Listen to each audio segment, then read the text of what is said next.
এত দেরি হয়ে গেল ঠিক দিতে তোমার কাছে দোকানে দাও কিনে দাও ঠিক দাও কিনে দাও এরা হলো কি করে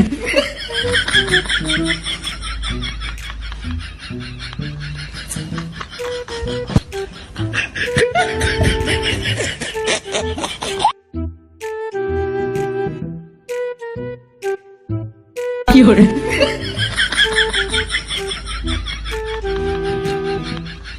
ওই কাকু এই তুই আমার চিনস না আমার বাবারে চিনস